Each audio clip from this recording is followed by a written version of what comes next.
Le Sénégal n'en est pas au stade d'une formulation d'excuses officielles venant de la France. Concernant le massacre des tirailleurs sénégalais, 80 ans plus tard, pour le président Diomaye Faye, la reconnaissance témoignait de cette effroyable tuerie, désormais reconnue en massacre par Emmanuel Macron, dans une lettre que le président français a fait parvenir à son homologue sénégalais au courant de cette semaine, serait donc un pas significatif dans ce processus de réparation et de restitution de la vérité.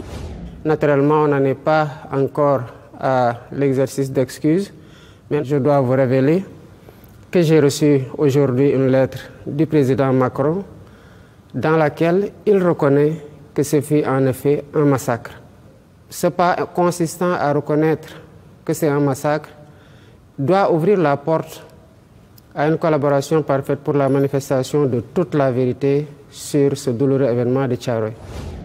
C'était un entretien choc dans lequel s'est livré le président Diomaye Faye sur ce qui semble désormais être une redéfinition des relations à venir entre la France et le Sénégal.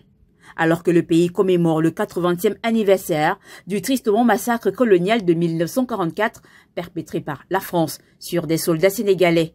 Longtemps désignés tirailleurs sénégalais, les soldats qui ont pourtant lutté et combattu pour la libération de la France face à l'occupation nazie.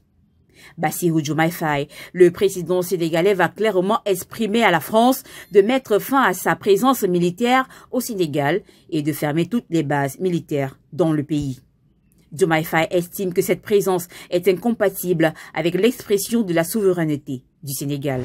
Est-ce qu'en tant que Français, vous envisagez de nous voir dans votre pays avec des chars ou avec des véhicules militaires, des militaires sénégalais avec les tenues sénégalaises, comme ça parce que sur le plan historique, la France a esclavagisé, a colonisé et est restée. Évidemment, je pense que quand vous inversez un peu les rôles, vous concevrez très mal qu'une autre armée, la Chine, la Russie, le Sénégal ou n'importe quel autre pays puisse avoir une base militaire en France. Donc les soldats français doivent partir?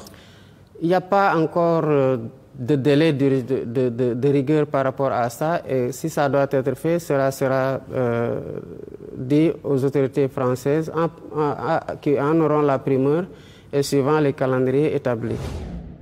Dans cette démarche souveraine du départ militaire français, le Sénégal rejoint alors les pays de la Confédération de l'AES, l'Alliance des États du Sahel, constituée du Mali, le Burkina Faso et du Niger.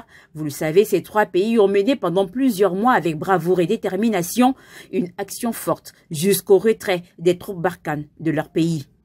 Et ce n'est pas tout.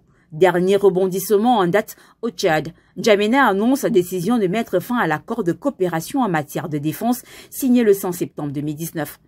Le gouvernement de la République du Tchad précise dans un communiqué, je cite, « Il est temps pour le Tchad d'affirmer sa souveraineté pleine et entière et de redéfinir ses partenariats stratégiques. » Fin de citation. Rien n'est fait au hasard. Et rien n'est anodin car en réalité, le pays a choisi la journée du 28 novembre, date de commémoration de la naissance de la République du Tchad, pour officialiser cette nouvelle.